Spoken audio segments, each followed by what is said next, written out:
यहाँहरु सबैलाई नमस्कार अनि स्वागत छ मेरो युट्युब च्यानलमा।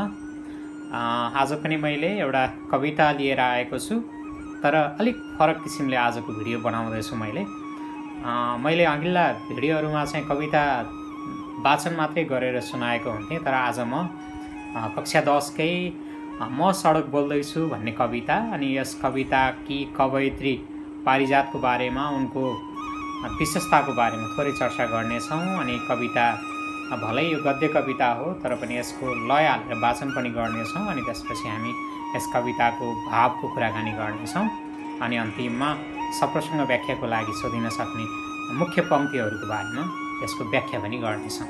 यसरी यो भिडियोमा तपाईहरु आज तीनवटा कुराहरू हेर्न सक्नुहुन्छ। एउटा कवयित्रीको परिचय, अनि त्यसपछि हामी लय हालेर वाचन गर्नेछौँ, अनि त्यसपछि कविताको भावको बारेमा पनि कुरा गर्नेछौँ। ल आउनु सुरु गरौँ। अब पारिजात नेपाली साहित्य क्षेत्रकी सर्वोत्कृष्ट नारी प्रतिभा, बीएसम्मको अध्ययन गरेकी अनि नेपाली साहित्यका विभिन्न विधामा कलम चलाएकी। खासमा उनी उपन्यासकारको रूपमा बढी चिनिन्छिन्। हुन त उनले कविता, कथा, यात्रा संस्मरण, निबन्ध आदि पनि लेखेकी छन्, तर उनी कवयित्री भन्दा बढी कथाकार र कथाकार भन्दा बढी उपन्यासकारको रूपमा चिनिन्छ। शिरीषको फूलले उनलाई यो उचाइ दिलाएको हो। मैले यहाँ तपाईहरुलाई सँगै लेखेर पनि केही कुराहरू बुझाएको छु, त्यसैले म धेरै बोलिनँ। तपाईहरुले यहाँ लेखेको कुराहरूलाई पनि एकपल्ट सरसरी हेर्दै जान सक्नुहुन्छ।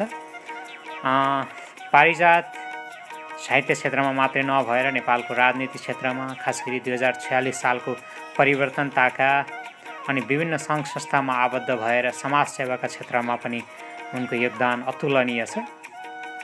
उनलाई हामी कहिल्यै पनि बिर्सन सक्दैनौँ। उनले असङ्ख्य कृतिहरू प्रकाशित गरेकी छन्, त्यसैले उनको नाम चाहिँ सार्थक छ।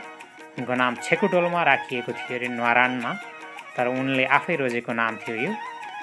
त्यसैले उनले यो नामले नै उनलाई अमर बनायो र उनी साहित्य क्षेत्रमा सधैँ अमर रहनेछन्। यतिन्जेल हामीले कवयित्री पारिजातको बारेमा, उनको विशेषताको बारेमा, उनका प्रकाशित कृतिहरूको बारेमा केही चर्चा गऱ्यौँ।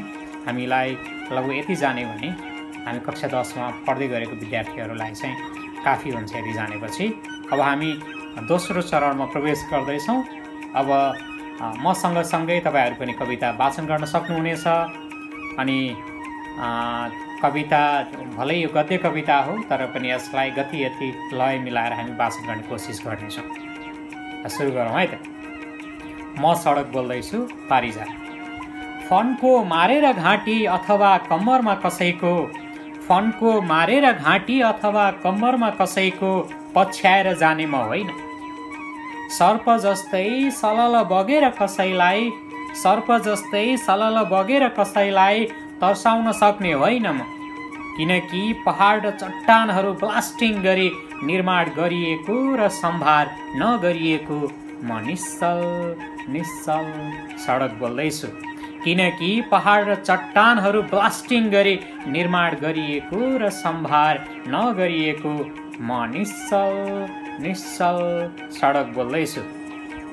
मान्छेहरू म माथि गुड, कुद, हिँड, चिप्लेटी खेल, कवाज खेल, गिर खेल, सवारीका साधनहरू र तिमीहरू पनि रातौं दिन ताती बाँधेर गुड छेक्थुन म गर्ने होइन।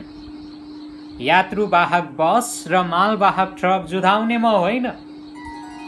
मैले भनेर ट्याङ्करले बसलाई पास नदिएको होइन।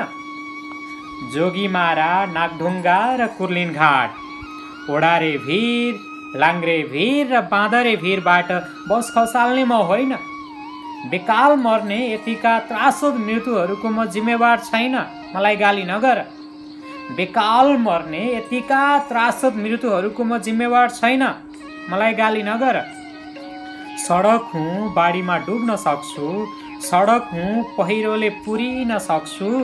माटो ढुङ्गा पन्छाए, पानीको भेल तह लगाए, फेरि देखिन सक्छु। जोडिएर फेरि चालु हुन सक्छु। सडक हुँ हराउँदिन, सडक हुँ कहिले भाँचिन्न, मसँग यति नै अपेक्षा राख। सडक हुँ हराउँदिन, सडक हुँ कहिल्यै भाँचिन्न, मसँग यति नै अपेक्षा राख। मलाई झुर सडक, खत्तम र रद्दी सडक भन्नेहरू मलाई झुर सडक खत्तम र रद्दी सडक भन्नेहरू आफूलाई कुखुराको गुलाफी फुल सम्झेर सुरक्षित घुमफिर गर्नेहरू आफूलाई कुखुराको गुलाफी फुल सम्झेर सुरक्षित घुमफिर गर्नेहरू जसलाई सोध्नु पर्ने हो उहीसँग सोध जसलाई सोध्नु पर्ने हो उहीसँग सोध सडक किन यस्तो भयो मलाई मात्र सरापेर भएन म लान्छित थकित र शब्दहीन सडक बोल्दैछु म लान्छित थकित र शब्दहीन सडक बोल्दैछु म लान्छित थकित र शब्दहीन सडक बोल्दैछु। प्रगतिवादी साहित्यकार अर्थात् कवयित्री पारिजातले लेखेको यस म सडक बोल्दैछु कवितामा एउटा लान्छित सडकको दुःख व्यथा पीरलाई मानवीकरण गर्न खोजिएको छ। अनि यसमा चाहिँ हामी मान्छेहरू सडक निर्माण त गर्छौँ तर तिनलाई सम्भार संरक्षण गर्दैनौँ। अनि हामीले सडकमा सवारीका साधनहरू बेपरवाह ढङ्गले कुदाउँछौँ अनि आफ्नो सवारीका साधनहरूको राम्रोसँग चेक जाँच गर्दैनौँ। अनि यस्तो अवस्थामा सडकमा यात्रुवाहक बस र मालवाहक ट्रकहरू जुझ्छन्, ट्याङ्करले बसलाई पास दिँदैन, भिरबाट बसहरू खस्छन्। अनि हामी मान्छेले आफूलाई विवेकशील चेतनशील प्राणी ठान्छौँ, अरूभन्दा बेग्लै प्राणीको रूपमा ठान्छौँ। तर हामी सबै यी दुर्घटनाहरूको जिम्मेवार सडकलाई ठान्छौँ। अनि सडकलाई चाहिँ हामीले कस्तो खत्तम सडक रड्डी सडक भनेर लान्छना लगाउँछौँ, अनेक प्रकारले गाली गर्छौँ, सराप्छौँ। तर हामी आफै चाहिँ सावधान भएर सवारीका साधनहरू चलाएका हुँदैनौँ, हामी आफू होसियार भएका हुँदैनौँ। त्यसैले कवयित्री पारिजातले चाहिँ सुरुमा यस कवितामा अहिलेको वर्तमान अवस्थाको बारेमा चेतना फैलाउन खोजेकी छन् र अन्तिममा चाहिँ कवयित्रीको उद्देश्य भनेको हामीले सडकलाई गाली गरेर मात्र होइन, सडकलाई गाली गरेर मात्र हुँदैन। सडक त एउटा निर्जीव कुरा न हो, सडक त हामीले जस्तो बनायो त्यस्तै बन्छ। अनि सडकबाट सवारीका साधनहरू गुल्टिनुमा, सडकमा सवारीका साधनहरू जुझ्नुमा सडकको कुनै दोष हुँदैन।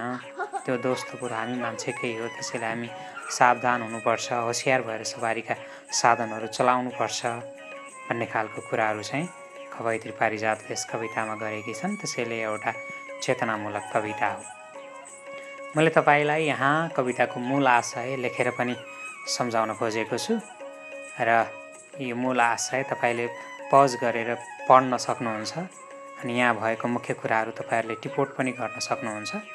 अनि यो मूल आशयपछि हामी सप्रसँग व्याख्याको कुराहरू पनि मैले तपाईँहरूलाई यहाँ तयार पारेर दिएको छु। यो पाठको अभ्यासमा सोधिएका 2वटै सप्रसँग व्याख्याको मैले यहाँ तपाईँहरूलाई तयार पारेर राखिदिएको छु। मैले यो भिडियो बनाउनका लागि अत्यन्तै मिहिनेत गरेको छु। त्यसैले मेरो दर्शकहरूले अर्थात् खास गरी विद्यार्थी भाइ बहिनीहरूले मेरो च्यानल सब्सक्राइब गर्नुहुनेछ। अनि तपाईँहरूलाई केसँग सम्बन्धित भिडियो बनाए हुन्थ्यो जस्तो लाग्छ कमेन्टमा मलाई सङ्केत गर्न सक्नुहुन्छ। अनि तपाईँहरू चाहिँ अब मैले यहाँ राखेको सप्रसँग व्याख्याहरू पढ्ने बुझ्ने, यसलाई तपाईँले एकैपल्ट हेरेर बुझ्न अलि अप्ठ्यारो हुनसक्छ। त्यसैले यसलाई तपाईँले 2-3 पल्ट हेर्नुभयो भने पक्कै पनि तपाईँहरूलाई यस कविताको बारेमा, यस कविताको मुख्य भावको बारेमा अनि कवयित्री पारिजातको बारेमा अनि यस कविताबाट सोधिन सक्ने यो सप्रसँग व्याख्याका महत्त्वपूर्ण पङ्क्तिहरूको बारेमा तपाईँहरूलाई अवश्य ज्ञान हुनेछ। अनि यो परिस्थितिमा विद्यालयहरू खुल्न सकेका छैनन्। त्यसैले तपाईँहरू घरमै बसेर आफ्नो अध्ययनलाई निरन्तरता दिइराख्नु परेको अवस्था छ।